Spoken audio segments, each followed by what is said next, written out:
Final Fantasy XIII is a game that is the very definition of a mixed bag. For every beautiful set piece you explore, there's a vanilla grunt. For every emotional high point, there's a boss that leaves you saying that could have been harder. This is the only game that I have ever played that has made me slap my head at some of the script and then an hour later have me tearing up because of what I am witnessing on screen. Somehow through my 4 playthroughs of this game, by the time the final cutscene starts rolling, I always feel satisfied with the journey that got me there. So I'll be tackling the good and the bad parts of this title. Starting with the story, Final Fantasy XIII takes place between two worlds, the smaller, more advanced planet in the sky known as Cocoon, and the bigger, more primitive planet down below known as Pulse. These planets are taken care of by the fal'Cie, who are demigod-like beings who supply the worlds with their basic needs like sunlight, water, and etc. And while the fal'Cie usually don't get involved in the everyday lives of humans, they do indirectly affect their development, which explains how this game has a technologically advanced and deprived societies right beside each other. But in rare cases where fal'Cie will need something done for them, they'll turn humans into l'Cie, which are humans who have been given magical powers, with the drawback being that they are given a focus. A focus is a task that fal'Cie give their l'Cie, and if they fail to complete that task, they'll be turned into a Cieth, and even if they complete their task, they'll be turned into a crystal, sleeping until the next time a fal'Cie calls upon them, which could literally be hundreds of years, meaning that there's no upside to becoming a l'Cie. So with all of that background information, the stage is set, let's get started. A basic synopsis of the story is that our main characters Lightning, Shaz, Snow, Hope, Vanille, and Fang are turned into Pulse l'Cie, aka the enemies of Cocoon. But there are two problems with this. 2/3 of our cast were born in Cocoon, so being a Pulse l'Cie is a very bad thing when 90% of people on Cocoon think that anything from Pulse is hell on earth. Number 2, they don't know what their focus is, meaning if they can't figure it out and complete it, they'll turn into one of these. Some of them believe that they have to destroy Cocoon based off of the vision that the fal'Cie gave them, and others believe that they have to save Cocoon because Lightning's sister Sarah turned into a crystal after telling them to save Cocoon, signifying that she completed her focus. Then from there, the group goes on a journey where they end up destroying and saving Cocoon at the same time. So with that summary of the story out of the way, let's talk about some of the standout moments in this story. Starting off with the good, Shaz and Vanille have the best dynamic between any two characters in the game. Starting off after they break away from Hope and Lightning, we get to see them in full force, like finding out little details about Shaz, like the fact that he has a son and that he was married. Then we also find out that when he took his son to Uridai's Gorge, his son was turned into a l'Cie because of an attack. And in this flashback, we also see that Vanille was there as well, which begins to build tension between the two characters because we know at some point we're going to get the full story and it's not going to be pretty. And over time, we see Shaz make some insensitive comments about Pulse, not knowing that someone from Pulse is traveling with him, building up to a point where Vanille runs into the rain so she can't be confronted on what she's crying about, which leads us to the climax of this arc, which is Nautilus. When they arrive, they build up this sense of happiness and hope, only to be brought down by the fact that Shaz tells Vanille that he's going to turn himself in, with the belief that the Cocoon military will let him speak to his son one last time, and that by him dying will complete his son's focus, only for Shaz and Vanille to be ambushed by the military, with them bringing along his son, and upon finding Shaz, his son turns into a crystal. Then the military reveals that the reason why Dodge, Shaz's son, was turned into a l'Cie is because the fal'Cie at Uridai's Gorge was attacked by Vanille and her friend. So within 3 minutes, Shaz essentially sees his son die and realizes that the person responsible for this has been traveling with him this entire time. And let's just say that the cutscenes that follow are the best in the game in my opinion. When you finally get Hope back to his hometown, some of the best moments in the game take place. Lightning begins to sort out her feelings about becoming a l'Cie, coming to realize that fal'Cie see humans as nothing more than pets, and when she was metaphorically let off the leash, she didn't know what to do, just like a pet who was abandoned by their owner wouldn't know what to do, which sent her into a downward spiral of just wanting to fight so she wouldn't have to accept her new reality, which made her encourage Hope to take revenge upon Snow for what happened to his mother earlier in the game, and finally correcting that wrong. And after having that tough talk, Snow pops up just like the hero that he wants to be and saves them while giving us the name of this beautiful creature named Fang. Then we see Hope and Snow end up alone together, and we see Snow continually shove his foot in his mouth even though he doesn't know it yet, which culminates in a scene where Snow admits that he doesn't know how to make up for all of the deaths that he's caused, so he continues to move forward and never lingers on it because he can't make it right, saying that if he can't figure out the proper way to do it, it's better not to do it at all, which pisses off Hope and he tries to murder Snow. Luckily, depending on how much you like Snow, he doesn't. Finally, after all of this insanity calms down, Snow throws away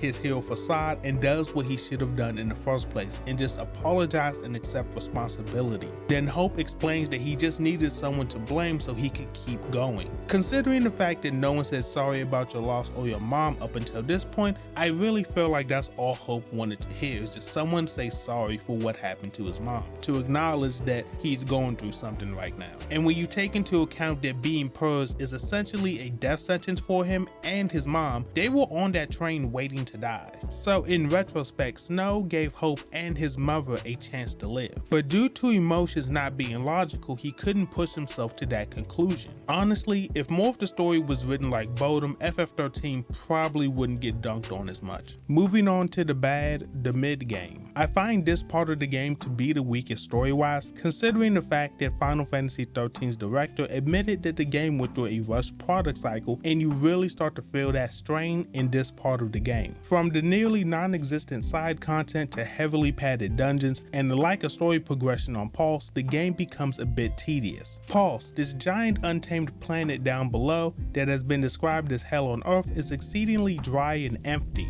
We don't even meet or see any people living on Pulse, which is a huge missed opportunity for some of our characters to confront their biases, like Saz, who calls this place hell on Earth on multiple occasions. Then out of the blue, they shove in Vanille's summon fight out of nowhere. Considering at this point within the game, you've had your entire party for a couple of hours now, and out of the blue, Fang and Vanille are by themselves, and Fang confronts her on remembering everything before they turned into crystal. It really looks like they just forgot that they didn't give Vanille a summon or a summon fight, so they had to hammer it in somewhere because they were rushing to get this game done. Honestly, I feel like this battle should have been moved to Oerba, which is the hometown of Fang and Vanille, and upon realizing that they were asleep for a lot longer than she realized, Vanille could have had an emotional breakdown which triggers her summon to come out. But I'm gonna end my rant on the mid game because honestly I could talk about this all day, and let's just say if this video happens to get like 1,000 likes, maybe I'll make like a 10-minute video talking about all the missed opportunities in this section of the game. But with that being said, let's move on to the next part, the main villain of this game, Barthandelus. First, we have to fight him 3 times throughout the game, and he doesn't change too much throughout any of these fights, which is weird considering he is the top Fal'Cie in Cocoon. Because at many points throughout the game, I was just thinking, couldn't he send different Fal'Cie and l'Cie after the main characters? Instead of fighting them himself until the very end of the game, it always struck me as weird. Also, the motivations for his actions are weak at best, or maybe even misunderstood because they just do a terrible job of conveying his intentions. But from what I understand, this is what Barthandelus wants to do. He wants to die so he can meet the Maker, aka the god of the Final Fantasy XIII universe. And as the brain of Cocoon, he feels like he is only able to be killed by one of the 6 party members turning into Ragnarok and destroying Orphan, which would cause the Maker to descend to the mortal plane and meet Barthandelus. My issue with this is that Barthandelus literally says that Fal'Cie have a finite amount of power to do their task and not much else, whereas in contrast, humans have infinite potential near the end of the game. And honestly, the fact that he mentioned that humans have infinite potential, Bartanilus could have just created his own team of Lacif whose focus was to defeat him so he could meet the Maker. And he could have simply trained them himself. To simply sum up all of this, Bartanilus is an idiot. This story definitely had its highs and lows, but I enjoyed the ride on every playthrough of this game, and to be honest, a little nonsensical writing never hurt anybody from time to time. But during this journey, the majority of your time is filled up by gameplay, which primarily consists of walking and combat. Starting off, there's no way to get around this. Final Fantasy XIII is a very linear game for 2/3 of the main story, and even after the game opens up, as some people like to say, in my opinion, the side content that the game opens up to isn't worth your time, and you should just enjoy the big area of Grand Pulse and then move on with the main story. And in this very linear world, you're going to encounter many different creatures along the way, so let me explain the combat. Final Fantasy XIII has the Command Synergy battle system, which consists of 3 party members each using one of 6 classes in different combinations to take down enemies. The 6 classes are the Commando that focuses on physical attacks, the Ravager that allows you to use offensive magic, the Medic which gives you access to healing magic, the Synergist who can buff your party, the Saboteur who can debuff your enemies, and lastly the Sentinel who can draw enemy attention in combination with defensive abilities to tank damage that they normally wouldn't be able to. The amount of different combinations that you can use are pretty crazy, but after a while you'll find your favorite ones and you'll kind of stick to that, especially once you get access to all 6 characters at the same time. Honestly, some very interesting situations can arise from this battle system, but the majority of battles come down to finding out which elements the enemy is weak to and then using those elements to reach their stagger point and do as much damage as possible. And for as much as I do love the stagger system, there just isn't enough variety as to how you build up the stagger meter for it to stay interesting, which leads to battles becoming stale halfway throughout the game. So at the end of the day, I'm pretty neutral on the battle system, with it having a solid base that with a few tweaks could have been far more engaging. But one thing that's always been engaging in Final Fantasy XIII are the visuals. Sometimes I just had to sit back and appreciate how good this game still looks, considering that it's over 10 years old at this point. And while I do have mods on that enhance the look of the game, they don't drastically change it. And at some points in the game, I took the mods off because some areas just honestly looked better without the mods on. And at the end of the day, it's honestly just a testament to how much effort Square Enix put in into making this game look as good as it does, in addition to it sounding amazing. I think one of the things I've always enjoyed about Final Fantasy XIII from beginning to end is the soundtrack.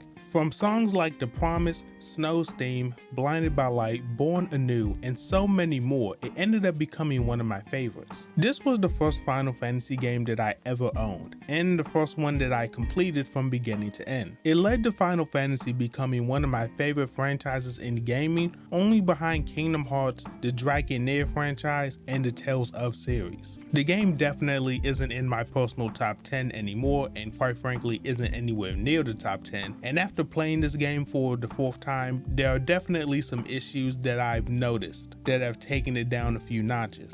But even with those issues, I enjoyed the game. Final Fantasy XIII had a mixed reception upon its release and draws mixed opinions whenever people talk about it today. It ends up being one game in a long series that has always been willing to experiment for better or worse. If we never got the OK stagger system in this game, we might not have gotten the amazing one in Final Fantasy VII Remake, and for that I will always be thankful for it. So with that being said, like, subscribe, and turn on notifications to never miss a video. And how do you feel about Final Fantasy XIII? Let me know down below. But with all of that being said, it's been Skipx and I'm out.